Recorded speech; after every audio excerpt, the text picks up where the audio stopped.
going on, guys? My name is Michael, and I run Fable and Table Games, an online card shop. You can find me at fableandtablegames.com, Instagram Fable and Table Games, YouTube Fable and Table Games, anywhere Fable and Table Games, anywhere. I am making the first in a series of kind of starter beginner videos on how to sell cards online. I found when I started selling online a couple years ago, there were some excellent resources out there for learning how to pack the cards, especially envelopes, but they were always longer videos and they were hard to chunk up into certain numbers, and people were kind of wishy-washy on their instructions. But through trial and error, I have a kind of system and methodology down that I like, and I wanted to share with you all. So if you guys like what you see, let me know. I can make this for 4 to 7 cards. And beyond, and plain white envelope, and then do some in the actual packaging, like a bubble mailer or a box, to share how I do that. And again, I consistently get good feedback on packaging. I usually get told that it's some of the best packaging they've ever received, which I'm very proud of, which is a weird thing to be proud of, but I am. But anyway, without further ado, here's the strategy. This is how to pack 1 to 3 magic cards or trading cards in a plain white envelope. So the first thing you're going to do is get your cards, obviously. I got 3 magic cards here. They're tokens, but it doesn't really matter what card game you have. There is some variation in thickness for foiling and card game, but not enough to matter, except in some corner cases. So generally this method will work for any card game. I'm just going to do it with 3 here, but this works for any number of cards, 1, 2, 3. So first thing you're going to do is take your penny sleeve. This is just a typical penny sleeve. You can buy them by the 10,000s. Nothing special about it. Slide all 3 cards in here. Now you have your cards in a penny sleeve. I use top loaders for 1 to 3 cards. I think they present a little bit better because when your customer opens the package, they see the card right on top. Notice I had to tap it down a little bit. 3 fits fine. You can see there, like, it's not bending at all. 3, you don't want to put 4 in here. 4 is too much. But 3 fits perfectly fine. I've never had an issue. I was trying to avoid making the noise, but you will have to, tamp it down probably to get the cards to go down. But fits perfectly fine. Take your top loader. You slide it in your team bag. This is just a regular team bag. Get them from Cardboard Gold's, Beckett. You can get them from any number of places.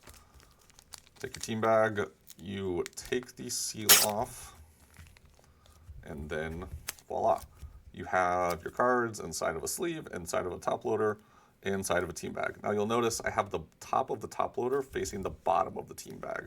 So if this were to come open in transit for whatever reason, the seal would break, and the cards were to come loose, the worst thing that happens is they're just gonna inch up and touch the top of this team bag, whereas if it's the other way around, you can maybe slide out and touch the tape or whatever. You don't want that to happen to your cards.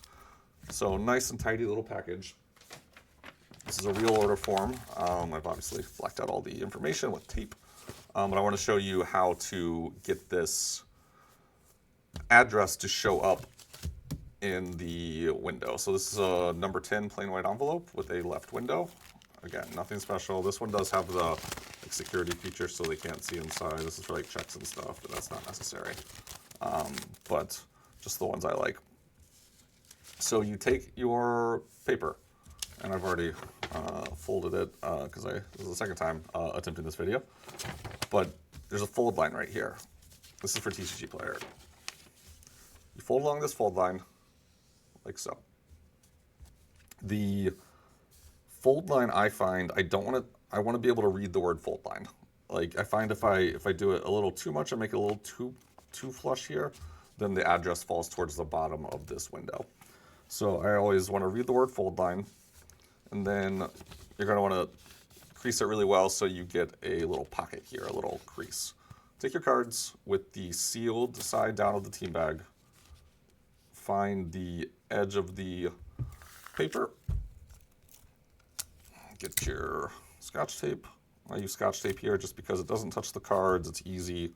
I use this like clear off-brand kind just because it's cheaper and it sticks really well.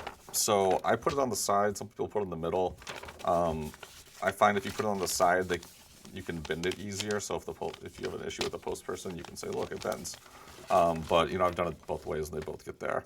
Now, the top loaders do go through the mailing machine, the mail sorting machine. Some postal service employees claim they won't, but they obviously do. I've sold tens of thousands of cards this way. I've gotten 3 or 4 return for postage due. So I usually put it on the right here. And then when you fold this top flap down, obviously you don't want to put this part down because the address is here. When you fold this top flap down, you don't want it to be flush. You don't want it to be all the way down flush with this crease right here. You want it to be a little bit taller. And the reason for that is when you have this envelope, you want the top of this to kind of touch the top of the envelope, so it's not shaking around, both for the safety of the cards and also so the address stays in the window. So again, fold here, so you have a little crease here. You can usually see the bottom of the top loader. You can see bottom of the top loader right here. Fold this up, and then you can drop it in your envelope like so, and give it a little tap, and you can see the address is right here, and it's not going anywhere.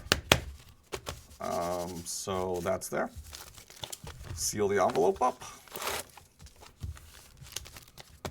Return address, stamp, and you're good to go.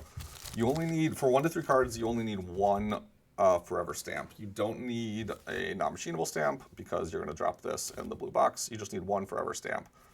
The key is don't take your envelopes to the counter. Don't hand them to somebody who has the opportunity to bend them around and say, oh, this won't go through, you got to pay the non-machinable.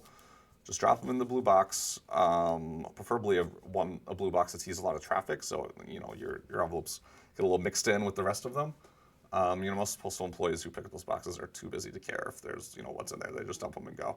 So that's the strategy for 1 to 3 cards in a plain white envelope. If you have any questions on this method, let me know.